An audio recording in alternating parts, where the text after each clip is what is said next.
que cómo logré avanzar en mi proceso de sanación espiritual.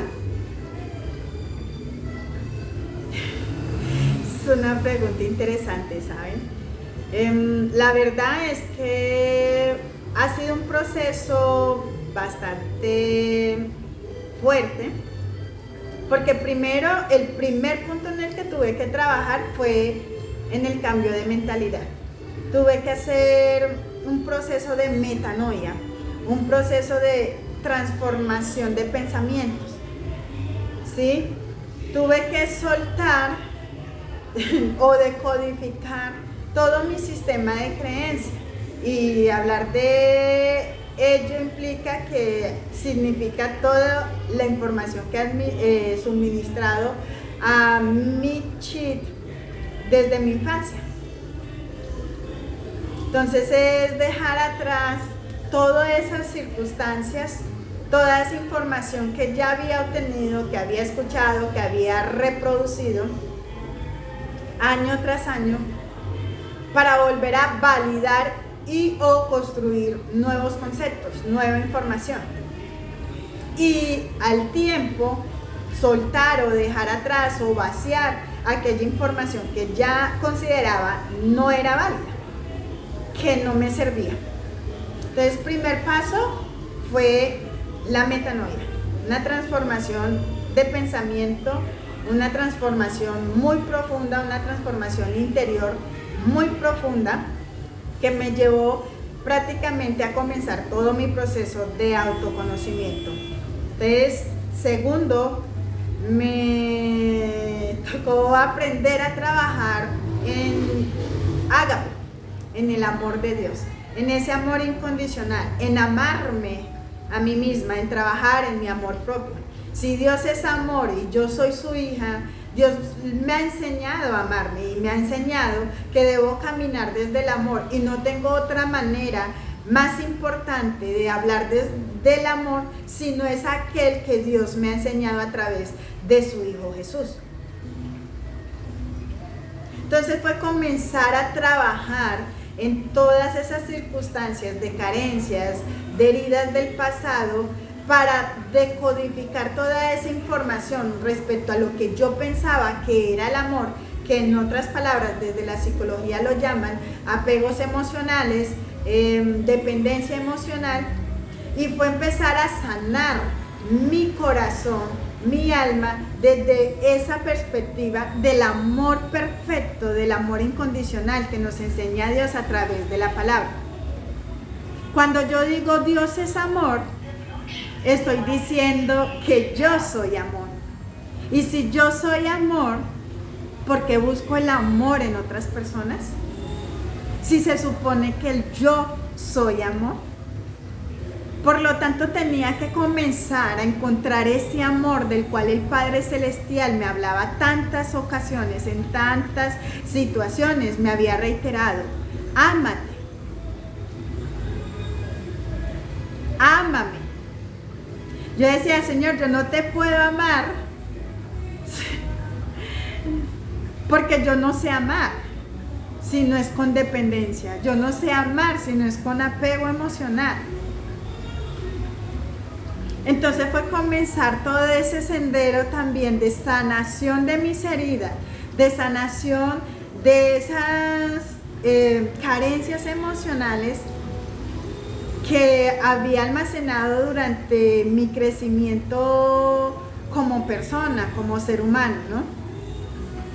Entonces ya, metanoia y ágape. Un tercer momento en este sendero de sanación espiritual, sanación para el alma, fue trabajar en Shekinah. Fue reconocer la importancia de la presencia de Dios en mi vida. Fue reconocer que durante mucho tiempo había caminado sin tenerlo en cuenta, sin consultarle, sin preguntarle cosas, sin hacerlo mi amigo, sin hacerlo parte de mi vida, de mis días. Cuando lo entendí de esa manera, cuando Él me decía: ponme a mí en primer lugar, cuando Él me decía: consúltame, mírame, yo siempre he sido fiel, yo siempre he estado a tu lado. Y cuando reiteraba el Salmos 23 que decía, Jehová es mi pastor, nada me faltará, muchas veces había repetido este salmo en mis oraciones, lo había citado en muchas ocasiones, en muchos espacios, pero no lo había vivido, no lo había entendido. ¿Por qué? Porque mi parte espiritual estaba no conectada con el Espíritu de Dios. Entonces fue empezar a trabajar desde ese momento en hacerme amiga de Dios, en enamorarme de Dios, en cautivar a Dios, en trabajar en mi amor propio, pero para agradar a Dios, no para agradar al hombre. El hombre siempre me pasa, o no les ha pasado que usted hoy está aquí y se encuentra con una amiga y te dice, wow, amiga, cómo estás de hermosa, estás radiante, estás cambiada. Luego vas ante otra y ese cambio lo ve mal. Dice, ay, cómo estás de flaca o cómo estás de delgada, estás enferma o algo por el estilo. Entonces, nunca vamos a agradar al hombre, nunca vamos a agradar a las personas. Siempre vas a encontrarte unos que están de acuerdo y otros que no. Entonces, la vida misma te va llevando a ese nivel de conciencia en el que tú dices, pero bueno, te vas a encontrar con un Padre Celestial que desde los ojos de amor te dice, eres perfecta, no necesitas cambiar nada, solo necesitas trabajar en lo que yo te he diseñado, solo necesitas esforzarte por agradarme a mí. Cuando lo entendí, comencé a colocar a Dios en primer lugar, comencé a dar esperanzas de amor, desde ese amor incondicional. Comencé a entender que Dios es amor y que Dios no es un Dios monstruo, no es un Dios castigador, no es un Dios que si tú te equivocas entonces te va a castigar y te va a mandar las 7 plagas y te va a mandar todas las cosas malas. No, porque entendí que el ser humano alimenta el pecado y que la oscuridad encuentra esos huecos por donde entrar a nuestras vidas y llevarnos a tomar decisiones que de manera consciente o inconsciente hacemos y que traen unos resultados. Por lo tanto, esos resultados van a ser buenos o no, van a dañar o por el contrario van a edificar. Todo dependerá de cómo actuemos nosotros, todo dependerá de la intención con que actuemos nosotros, de la intención de nuestras actuaciones. Todo dependerá, como dice la palabra, de lo que tengamos en nuestro corazón. Si lo vamos a hacer con odio, con rencor, con temor, con miedo, o si vamos a caminar y actuar desde el amor, desde la felicidad, la armonía y la unidad. Cuando lo entendí de esa manera, puse a Dios en primer lugar y entendí que la palabra temor, de la que relacionan en la Biblia, en muchos de los capítulos que habla de el temor a Dios, no lo asumí desde esa perspectiva de, uy, qué miedo, es que si me equivoco Él me va a castigar, sino desde la posibilidad de enamorarlo. Así como yo me esforzaba en mis relaciones sentimentales o en mis relaciones familiares y de amigos, relaciones interpersonales, para agradar a otras personas, pues porque no lo hacía con Dios, porque no me motivaba a alabar, agradar, agradecer a ese que me brinda todo, que nunca me abandona, que siempre ha estado conmigo, que es todopoderoso, que es sanador, que es guerrero, que es Dios de ejército, que es el creador de creadores, que es el gran yo soy, que es el todo en una sola persona de lo que yo en cada momento de mi vida, cada estación, cada parada puedo necesitar. Dios es mi proveedor, Dios es mi maestro, Dios es mi sanador, Dios es mi abogado, Dios es todo lo que necesito. Cuando lo entendí, entonces lo ubiqué en ese primer lugar de mi vida y decidí aprender a escucharlo, a trabajar para Él, para sus cosas en este marco terrenal. Después de eso, durante todo mi proceso, desde que inició hasta el día de hoy, siempre ha sido la conexión con Dios en el sentido de confía confía que en mí todo es posible, confía que todo va a estar bien, confía que todo obra para bien, confía que todo se trata de un plan divino, confía.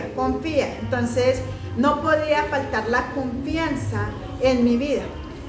Y ese fue otro desafío, porque tú cómo crees en lo que no ves cercano, en lo que no ves materializar, en lo que no es, porque somos impacientes. Resulta que decimos, yo creo en Dios, pese a que no lo hemos visto, pese a que no sabemos cuál es su rostro, cuál es su cara, cómo es, si es niño, si es alto, si es bajito, si es gordito. Pero creemos porque nos han enseñado siempre que hay un ser, hay una energía más allá que nos acompaña siempre, al cual podemos acudir, a quien podemos buscar, con quien podemos dialogar. Y hasta ahí creemos. Pero cuando estamos en los procesos de turbulencia, de dificultad, en esas grandes pruebas, en esos espacios de proceso, se nos dificulta creer en Dios. La fe nuestra desaparece. Nos resistimos a creer que es posible, que pueden pasar 3 años o 40 años y que su respuesta se va a materializar en nuestras vidas. Entonces, como no lo vemos en el aquí, en el ahora, esa petición, esa oración, esa sanación, entonces no entendemos y le damos la espalda.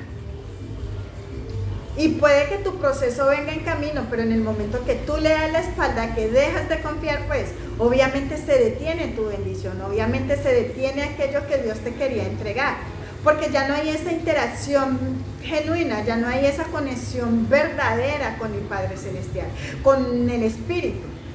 Y por el contrario empezamos a alimentarnos de otras fuentes, de la fuente que proviene de la oscuridad. Mira que aquel ya lo logró, mira que aquel ya lo tiene, mira que aquel ya sanó. ¿Y tú? Entonces Dios me llevó a la historia de Job. Cómo en un solo día este hombre pierde todo, sin embargo, pese a sus circunstancias, se mantuvo en fe. Me llevó a la historia de José. Pese a todas las circunstancias que este hombre le tocó padecer, le tocó vivir por tener unos sueños y por manifestar esos sueños, le tocó vivir unas experiencias que quizás él no le tocó vivir, pero que al final se pudo demostrar que todo hacía parte del proceso para poder él llegar a la promesa que Dios le había dado. Me llevó a leer la historia de Daniel.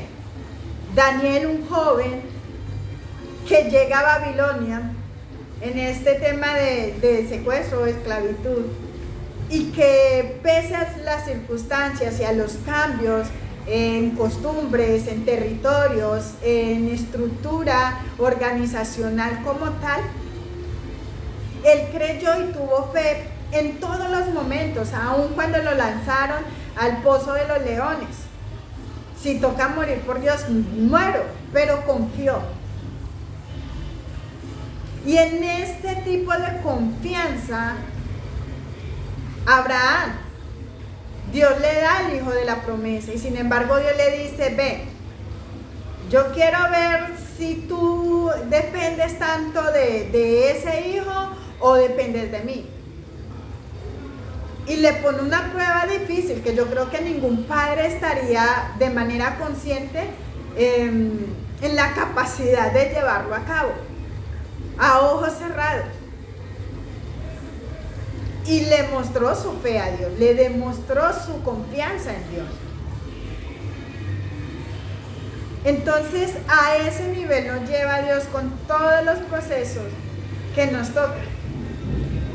Hay algo que quiero dejar también claro, y es que no todo, o sea, las cosas que nos suceden no son ordenadas por Dios. Ahí es donde yo despejo esa circunstancia en la que decimos que es obra de Dios todo lo que nos sucede, todo lo malo que nos sucede.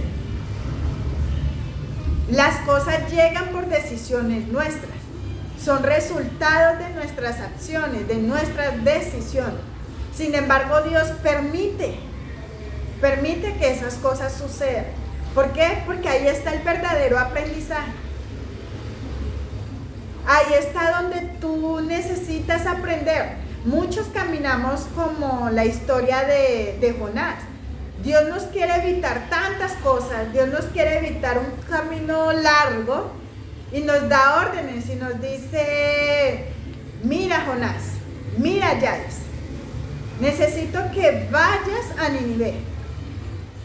Pero Yadis dice, no, soy ciega, sorda, muda, no te escucho, no sé quién es.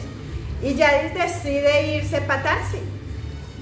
Yadis decide coger otro camino que es diferente al que Dios le ha puesto. Es diferente al que Dios le ha asignado, porque Dios dice, te necesito aquí. Necesito que edifiques aquí, necesito que ayudes a personas aquí en este lugar. Pero como no es nuestro imaginario, no es lo que nosotros creemos y pensamos que debería ser o como debería ser, entonces nosotros decimos, esto no es la bendición. Esto no es lo que yo quiero. Y nos vamos para atrás. Y caminamos así. Y nos pasa todas las situaciones que nos pasa, como a Jonás. Para luego ser conscientes, detenernos y decir, Señor, listo, voy para donde tú me mandaste. Me voy para Nínive, para donde tú me llamaste. Para donde tú me enviaste. Entonces pasamos por todas esas circunstancias para luego ser conscientes y decir, listo, vamos a hacerlo a tu manera. Y Dios nos dice desde su lugar, lo hubieras hecho más fácil, te hubieras evitado todo ese dolor, te hubieras evitado toda esa frustración. No voy a decir que cuando caminamos con Dios todo es fácil, no, las pruebas van a seguir presentándose. Dios quiere hombres de excelencia y por lo tanto van a seguir presentándose cosas. Y la oscuridad va a seguir atentando contra nuestra integridad, contra nuestra fe. Sin embargo, Dios va a estar allí siempre con nosotros, protegiéndonos en cada momento, porque Dios es fiel, es verdadero. Es una energía que nos acompaña constantemente las 24 horas de los 7 días de la semana. Dios no nos desampara, Dios no desampara a sus hijos.